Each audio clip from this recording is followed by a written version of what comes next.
হরে কৃষ্ণ, রাধাসখী রান্নাঘরে আপনাদের সবাইকে স্বাগতম। তো আজকে আমরা ভগবানের জন্য তৈরি করছি স্পেশাল এঁচড়ের বিরিয়ানি। তো এখানে আমি একটি এঁচড় নিয়ে নিয়েছি, আর এঁচড়গুলোকে একটু ছোট ছোট করে কেটে নিয়ে জলে ভিজিয়ে রেখেছি, আর আলুগুলোকেও একটু বড় বড় করে কেটে নিয়েছি। তো এবার এঁচড়গুলোকে আমি লবণ হলুদ দিয়ে খুব সুন্দর করে ভাপিয়ে নেব। তো এভাবে যদি এঁচড়ের বিরিয়ানিটা রান্না করা হয় তাহলে পারফেক্ট টেস্টটা পাওয়া যাবে। তো এই যে এঁচড়টা কিন্তু ভাপানো হয়ে গেছে, এখন আমি আলুটাও সিদ্ধ করে নিয়েছি। আর এখানে এখন আমি সাদা তেল দিয়ে আলুগুলো আর এঁচড়টাকে খুব ভালোভাবে লাল লাল করে ভেজে নেব। আর আলু আর এঁচড়টা ভাজার সময় কিন্তু আমি কোনো প্রকার লবণ হলুদ ব্যবহার করিনি, এমনিতে লাল লাল করে ভেজে নিয়েছি। তো আমি আজকে এখানে 2 কাপ চিনি গুঁড়া চালের বিরিয়ানি করব। তো আমি সেই পরিমাণে মশলা অ্যাড করছি, আপনারা বেশি পরিমাণের করলে বেশি পরিমাণের মশলা অ্যাড করবেন। তো এখানে আমি জলের মধ্যে দিয়ে দিয়েছি লবণ, শাহি জিরা, তেজপাতা, একটি এলাচ, দারচিনি আর সামান্য একটু সাদা তেল অফ ক্যামেরায় দিয়েছি। তো যখনই জলটা ফুটে উঠবে তখন এখানে আমি চালগুলো দিয়ে দেব। তো আপনারা চাইলে এখানে বাসমতি চালও ব্যবহার করতে পারেন, তবে আমার থেকে চিনি গুঁড়া চালের বিরিয়ানিটাই বেশি ভালো লাগে। তো এখানে আমি টমেটোর মধ্যে কয়েকটা কাজু বাদাম দিয়ে টমেটোটা পেস্ট করে নেব। এই পেস্ট এখন রেখে দেব। আর এখানে কিন্তু আমি চালটা 95% সিদ্ধ করব, সম্পূর্ণ কিন্তু সিদ্ধ করব না। আপনারা হয়তো বা দেখলে বুঝবেন, মানে ভিতরে যেন চালের অংশটা একটু হালকা থেকে যায়, এইভাবে আমি চালটা কিন্তু নামিয়ে নেব। তো এই যে এবার আমি আবারও সাদা তেলে দিয়ে দিয়েছি স্টার মশলা, আর দিয়ে দেব তেজপাতা, দারচিনি, এলাচ, বড় এলাচ দিয়ে এগুলো একটু হালকা ভাজার পর দিয়ে দেব আবারও শাহি জিরা। তো শাহি জিরাটা দেওয়ার পরে দিয়ে দেবো এখানে সামান্য পরিমাণে হিং, আর হিংটা যখন একটু হালকা লাল হয়ে যাবে তখন আমি এখানে দিয়ে দেব পেস্ট করে রাখা সেই টমেটোটা। তো টমেটোটা দিয়ে এখন আমি একে একে সবগুলো মশলা অ্যাড করব। তো আমি এখানে কিভাবে কি পরিমাণে মশলাটা ব্যবহার করছি আপনারা তা খুব ভালোভাবে লক্ষ্য করবেন।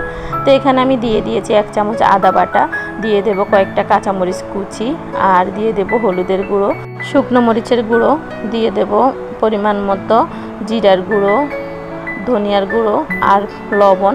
আর যেহেতু আমি এঁচড় কিংবা আলু ভাজার সময় লবণ দিইনি, তো সেই পরিমাণে দেব।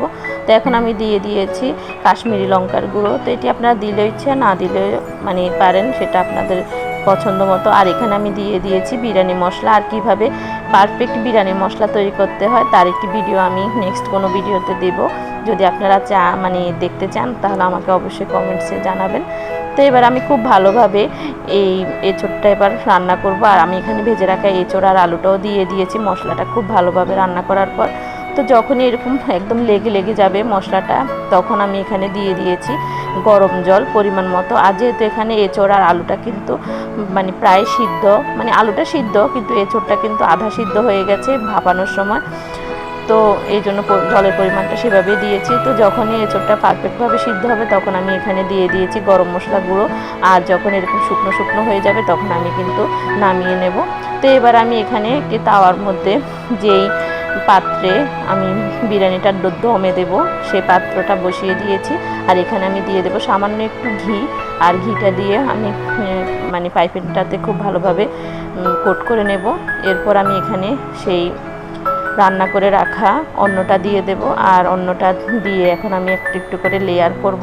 আর অন্নটা দিয়ে এখানে এঁচড়ের সবজিটা দিয়ে সামান্য একটু বিরিয়ানি মশলা, তো আবারও অন্নটা দেব, আবারও সেই বিরিয়ানি মশলা দেব। এভাবে করে আমি 2-3টা কোট করব। আপনাদের যদি অন্নের পরিমাণ বেশি হয়, সবজির পরিমাণ বেশি হয়, তাহলে আপনারা আরও বড় পাত্রে আরও বেশি করে লেয়ার দিতে হবে। তো আমার যেহেতু পরিমাণে কম, এই কারণে আমি মানে বেশি একটা লেয়ার করব না, 2-3টা লেয়ার করেছি শুধুমাত্র। তো লাস্টের লেয়ারে এখন আমি দিয়ে দেব আবারও সেই বিরিয়ানি মশলা, দিয়ে দেব গোলাপ জল, দিয়ে দেব 1 চামচের মতো কেওড়া জল, আর দিয়ে দেব সামান্য পরিমাণে ঘি। সামান্য বলতে এখানে আমি 1 চামচের মতো দিয়েছি। তো এবার ঢাকনা দিয়ে আমি পাইপেনের ঢাকনার যে ফুটো তাও লাগিয়ে দিয়েছি। আর প্রথমে 5 মিনিট হাই হিটে, এরপর 10 মিনিট আমি লো হিটে এটি রান্না করেছি।